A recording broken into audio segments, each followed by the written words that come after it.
4 Feet, 2 Sandals, written by Karen Lynn Williams and Kadra Mohammed.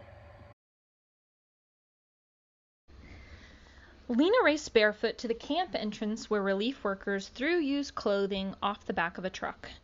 Everyone pushed and fought for the best clothes. Lena squatted and reached, grabbing what she could. The crowd began to leave. In the dust at Lena's feet lay a brand new sandal. It was yellow with a blue flower in the middle, and when she slipped it on her foot, it fit perfectly. Lena was 10, but she had not worn shoes for 2 years. She looked around for the matching sandal. A girl stood nearby. She was thinner and darker than Lena, and she wore a blue and yellow sandal. Assalamu alaikum, Lena greeted her. Peace be with you. The girl only stared. She was dressed in a shalwar kameez. Her feet were cracked and swollen, as Lena had been when she first arrived in camp. Suddenly the girl turned, taking the matching sandal with her. In the morning, Lena went to do the washing, wearing one beautiful sandal. She picked her way to the stream, careful to keep her sandal out of the filth. Her old shoes had been ruined on the many miles of walking from Afghanistan to Peshawar, the refugee camp in Pakistan. She had carried her brother Najib, no bigger than a water jug then, but just as heavy. When she looked up from her scrubbing, the girl from yesterday was standing over her. She wore one sandal that she bent over and removed. Grandma says it's stupid to only wear one. She placed the sandal at Lena's feet. Then she turned and walked away. Wait! Lena grabbed both sandals and followed her. I am Lena. The girl turned slowly. I am Feroza. Lena held the sandals out. We can share.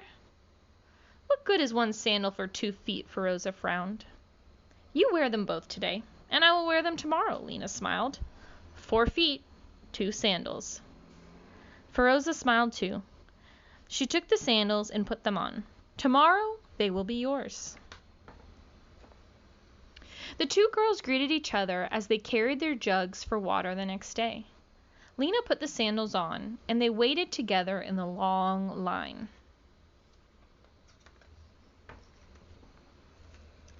Everyone in the camp was waiting for a new home. Mama went to meetings about being resettled. The girls stayed in Lena's tent with Ismatu and Najib. They were careful to keep the sandals away from the 2 boys, for Ismatu wanted to pull at the flowers, and Najib wanted to chew on them.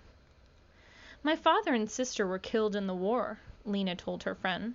Mama and I had to run with Ismatu and Najib in the night. Feroza nodded, and 2 tears ran down her cheek. I only have one grandmother now. When they did not have work to do, Lena and Feroza crept up to the windows of the school and peeked inside. The school was small, with only enough room for the boys to study. The girls practiced their names in the dirt and brushed the marks away, so no one would see their mistakes. Sometimes each girl wore one sandal. Other children pointed and giggled, but Lena and Feroza did not care. In the evenings, the sky turned deep blue and the first stars began to sparkle. Lena and Feroza watched for the silver of the crescent moon that signaled the beginning of Ramadan. They shared memories and whispered their dreams for a new home. One morning, they went to the stream and washed their sandals to keep them looking new. Lena, come quick! Feroza's grandmother called. Your mother says your name is on the list. Feroza grabbed the sandals. The 2 girls ran ahead to the office.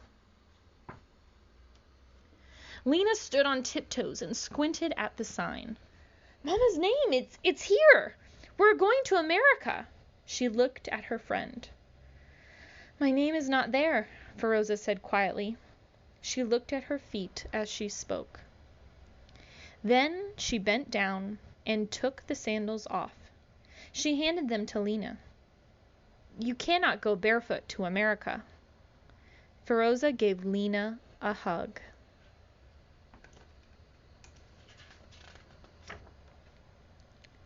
When it was time to leave, the relief worker gave Mama a large square white bag with numbers on it. "All of your important papers are in the bag," he said. Feroza and her grandmother came to say goodbye. Lena pointed at her feet. "Look, Mama saved her sewing money. She bought us shoes for America." "Real shoes?" Feroza admired the new black leather. "Here," Lena said. "It is your day to wear these." The tears in her eyes were not for the sandals.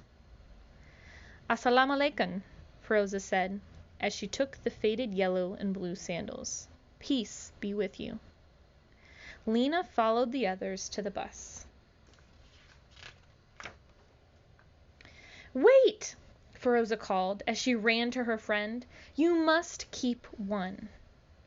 She handed Lena one sandal. "What good is one sandal?"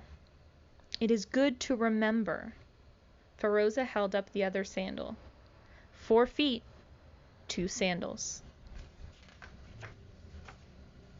Lena felt the tears make a trail down her cheek. She slipped the sandal into her bag and climbed on the bus. Feroza ran alongside as the bus began to move. Lena leaned out the window. "We will share again in America," she called.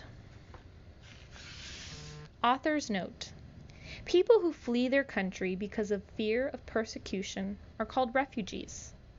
At the time we were writing this story, there were more than 20 million refugees worldwide. The majority of refugees are children. This story is based on Kadra's experiences with refugees in Peshawar, a city on the Afghanistan-Pakistan border. Decades of war and instability in Afghanistan have forced millions of Afghani people to flee their homes to neighboring countries. Many of them live in makeshift camps in and around Peshawar. Some, like Lena and her family, are able to find safe haven in resettlement countries in Europe or in the United States. Though this story is based on a camp in Peshawar, the experiences of children like Lena and Feroza are shared by refugees around the world.